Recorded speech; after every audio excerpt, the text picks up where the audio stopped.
Eu quero começar o estudo da lição de hoje com a frase de Thomas Jefferson. Thomas Jefferson foi o terceiro presidente dos Estados Unidos da América. Após a independência dos Estados Unidos, ele foi o terceiro presidente. Ele participou ativamente do movimento da independência e ele foi o principal autor da Declaração da Independência. A Declaração da Independência é de 1776. E lá na Declaração da Independência e posteriormente depois na Constituição dos Estados Unidos estavam estabelecidas condições de liberdade em geral, de liberdade de empreendimentos, de liberdades pessoais, de liberdade de religião, liberdade de culto. E a frase de Thomas Jefferson era a seguinte: o preço da liberdade é a eterna vigilância. Se você quer ser livre enquanto cidadão, você tem que estar vigilante para que não aconteça de alguns governantes tolherem essa sua liberdade, para que não aconteça de que outros fatores venham tolher a liberdade, o exército venha tolher a sua liberdade, ou a polícia venha tolher a sua liberdade. Ambos, exército e polícia, servem para que você tenha liberdade. E o preço da liberdade é a eterna vigilância. Jefferson recomendava: sejam vigilantes para não perderem a liberdade, para não perder a democracia, para não perder as liberdades políticas e as liberdades pessoais. Mas há um verso, irmãos, há uma frase do Senhor Jesus Cristo que também fala de vigilância. E fala de vigilância com relação à nossa vida espiritual. Marcos 14, 38. Vigiai e orai, para que não entreis em tentação. O espírito, na verdade, está pronto, mas a carne é fraca. O que diz o Senhor Jesus, irmãos? Vigiai para não entrar em tentação. Lembra-se, irmãos, nós estamos vivendo num conflito cósmico entre o bem e o mal. E o Senhor Jesus fala assim: olha, nesse conflito, vigiai.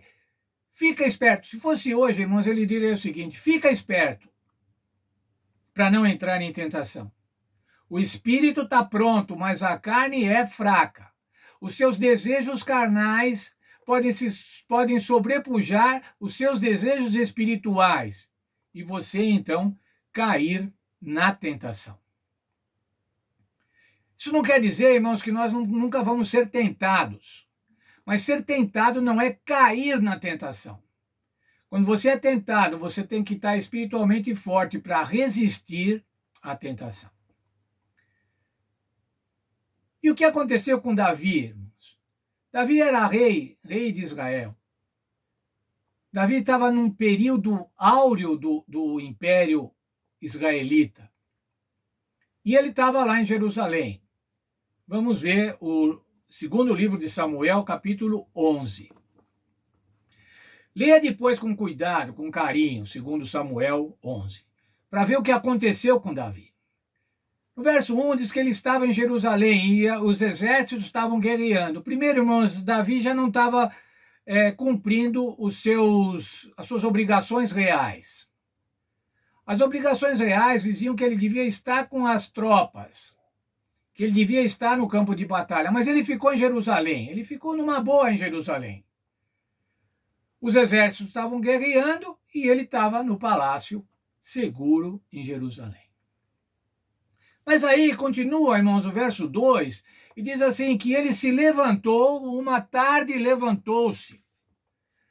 Eu não sei, irmão, se ele estava levantando depois do meio-dia ou se ele estava levantando depois de uma siesta, após o almoço. Mas ele se levantou nessa hora.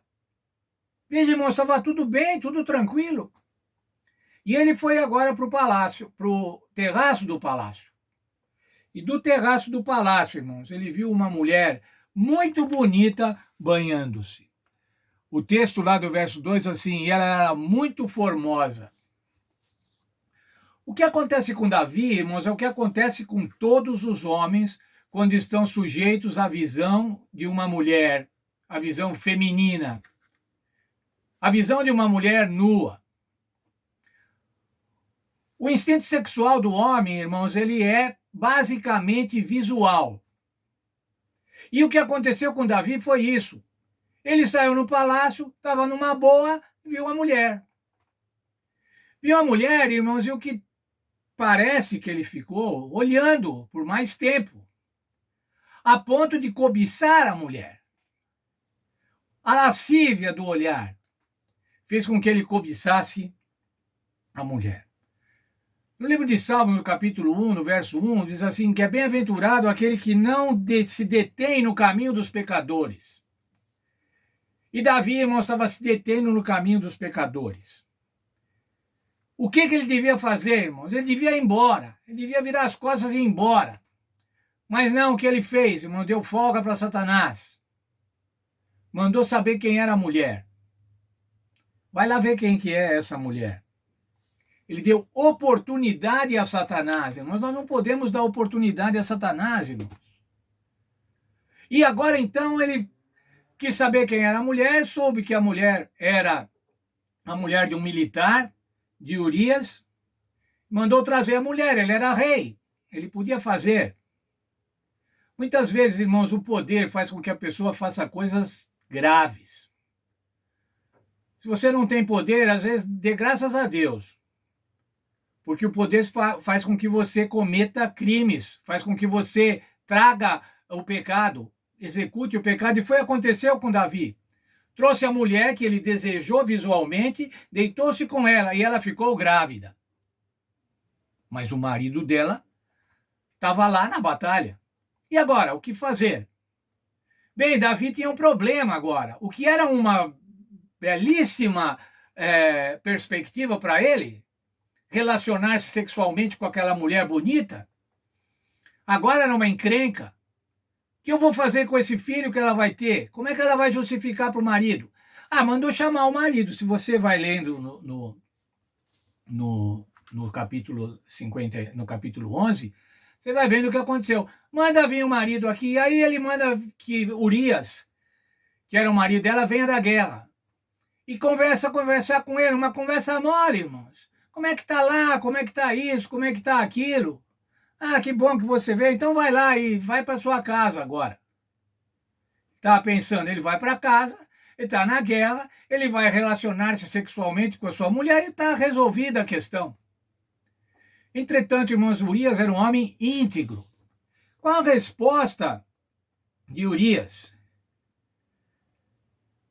Segundo Samuel, capítulo 11, verso 11.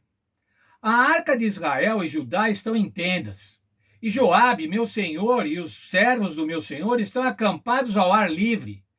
Como poderia eu ir para casa, comer, beber e me deitar com minha mulher? Vejam, a Bíblia é muito clara qual era o plano de Davi.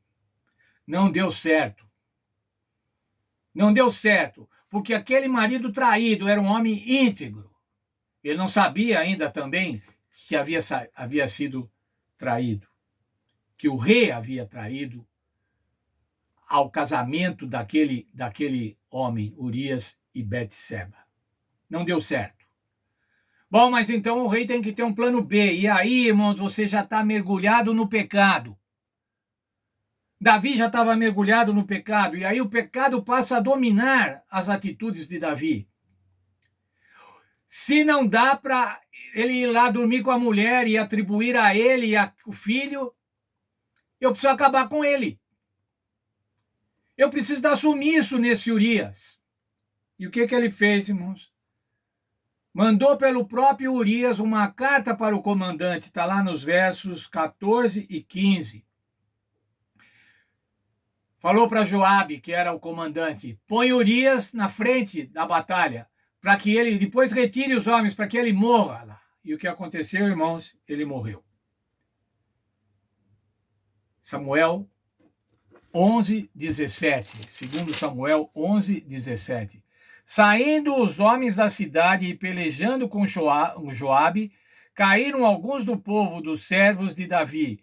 Morreu também Urias, o heteu. Pronto, irmãos, agora está resolvido. Agora deu certo. Urias está morto. Não vai ter mais complicação. O que fez Davi, irmãos? Versos 26 e 27. Esperou cumprir o luto. A mulher de Urias chorou. Esperou cumprir o luto e se casou com ela. Davi se casou com ela. Veja lá no verso 27. Passado o luto, Davi mandou buscá-la e a recolheu em sua casa, e ela lhe foi por mulher e lhe deu um filho. Mas veja, irmãos, a última frase do verso. Porém, isso que Davi fizera desagradou ao Senhor. Estava tudo escondido, irmãos, ninguém sabia. O único que sabia era lá o Joabe, que aqui tinha articulado com Davi para que Urias fosse morto. Ninguém mais sabia. É isso, às vezes, irmãos, que o pecador, que os seres humanos pecadores, que nós pensamos, ninguém vai saber. Está tudo certo. Vida continua, toca para frente. Era isso que Davi estava pensando, irmãos. Vou tocar para frente agora. Vou ficar com a mulher, vou ficar com o filho. Terrível, irmãos. Começou com o desejo sexual, continuou com o adultério, passou para um assassinato. Veja, irmãos, a escalada do pecado. E é isso que acontece com o pecado. A escalada do pecado. O pecado não fica ali no primeiro pecadinho. Ele vai em frente, em frente, em frente. E quando você vê, como Davi, ele estava atolado no pecado, um terrível pecado. Havia mandado matar a Urias. Porém, isso que Davi fizera desagradou ao Senhor. Quando pecamos, irmãos, pode ser que ninguém fique sabendo, mas desagrada ao Senhor. Pode desagradar bem pouca gente, pode estar implicando em bem pouca gente, mas desagrada ao Senhor. Nós vamos ver amanhã, irmãos, o que aconteceu com Davi. Afinal de contas, a história continua.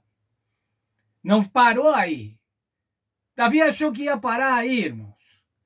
Mas o capítulo seguinte, o capítulo 12, vai mostrar o desagrado de Deus e como Deus tratou a Davi. Como isso tirou o descanso de Davi até o resto da sua vida, irmãos, o descanso da sua vida familiar. Mas nós vamos ver também, irmãos, no decorrer dessa lição, o plano de graça de Deus, de apesar dos nossos pecados, quando arrependidos, quando nos arrependemos, nos dar descanso, nos dar tranquilidade. Vamos firmes no estudo dessa lição. Essa lição é muito bonita, irmãos, é muito bonita. A história de Davi é muito bonita, é muito excitante e nós vamos estudá-la nesta semana.